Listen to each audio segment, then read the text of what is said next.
Yes, and frankly, I agree with that we celebrate Professor and we sincerely submit ourselves to the Lord and say this man actually completed his work. He was full of energy. He did all of his work. There was nothing that you did with Magoha that was undone. He did all of his work. He lived his full life, was never bored any minute. He never knew a moment for stories. And I have to say this, because again, this is another aspect of our society.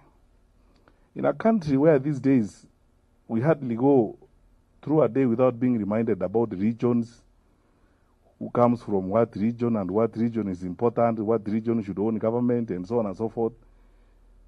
Not once. And we hired across the board, we had many discussions. Your Excellency, not once did Magoha entertain a discussion about people's backgrounds, about people's ethnicity, about people's regions. Magoha was driven by only one consideration: delivery and excellence in getting the work done.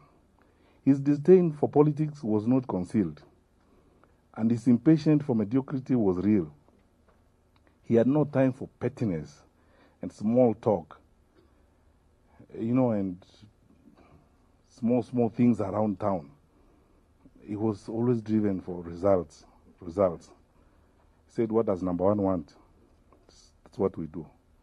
And this is the way we go. For all of us who worked with Professor Magoha in cabinet, and for me and my colleagues in the education sector in the last 5 or 6 years, we'll be everlastingly grateful to God for the life of this, our wonderful brother.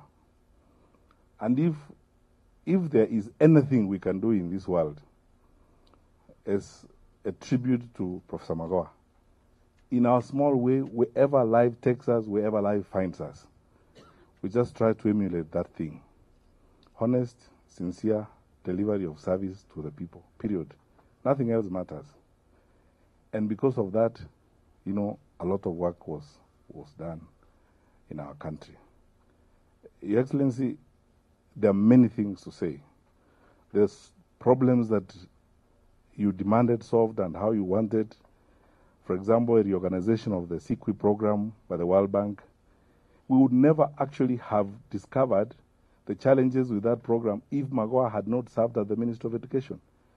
The program was going to be held hostage by certain officials of the ministry, and the government and the people of Kenya were going to lose if Magoha had not been minister in that. And when you insisted that you wanted to see for yourself the data and the facts and everything and how they were done, Magoha delivered. There wasn't a day that you gave assignments and you said things be done in a particular way that Magoha was saying or even grumbling. The other thing I never heard from Magoha for all the time that I worked with him, I never heard Magoha once whine and moan and grumble and complain about systems and people and what have you. He moved in one direction. When Professor Magoha stepped in the room, you knew a leader had arrived. When there was an argument, you predicted Professor Magoha's side even before the argument began. The side would be where the facts are, where the truth is. That is Magoha's side, no matter what. So, honestly, this erudite scholar, very solid academic of unparalleled credentials. There are many people in this world who claim academic credentials. Magoha didn't have to lecture anybody about them. He lived them and you saw them. Since he passed away, I've been called by so many people, colleagues we worked with in the education sector from across the region, because people know how useful Magoha was, for example, to the Inter-University Council of East Africa, to the university standards and the university commissioning credentials across this particular region. Some of our countries in the region could not actually approve their medical schools without Professor Magoha looking at their curriculum. That's how solid and important he was amongst us. I hope that in celebrating him, we emulate those good things he did. Finally, I am not in authority these days, so I can only share hopes. I hope that somebody somewhere in this environment, in the context of all these things that happen and the cacophony and the noises that we hear every day, many of them unhelpful to anybody, will think about how we can immortalize Professor Magoha's contribution to our society. Either one university will create a chair and name it after Professor Magoha, or a scholarship program and name it after Professor Magoha, or name a research program after Professor Magoha. And actually, if people were to be very honest and sincere, like the universities, and do something like that, a lot of us ordinary citizens of this country who admired his life and had an opportunity to work with him will make our small sacrifices and contribute to that, because that is the greatness of our society. Magoha exhibited the best of Kenya, not the worst of Kenya, the best of our country. And I believe when I see some of the things I see somewhere, someplace these days, I believe Kenya is better than this. And I think about great people like Professor Magoha. And let all of us go forth and do whatever we can. There's only one request I have, and I was asked to make on behalf of my cabinet colleagues.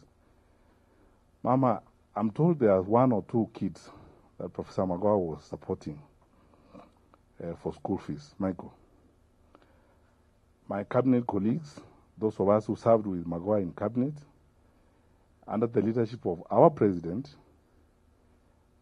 we will make a contribution, because the president told me to talk to my colleagues in cabinet to see whether there's anything he can help us to do to support 1 or 2 of those kids that Magoha was supporting.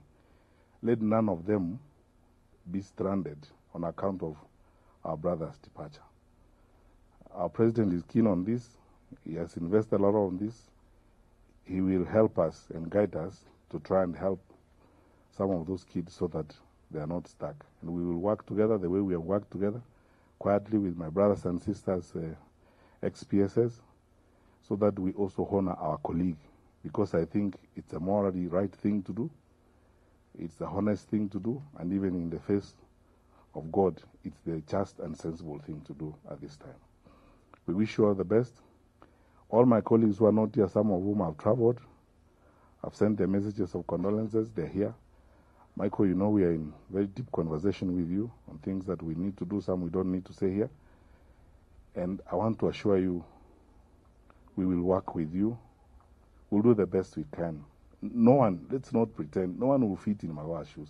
Let's not pretend. No one will fit in Magoha's shoes.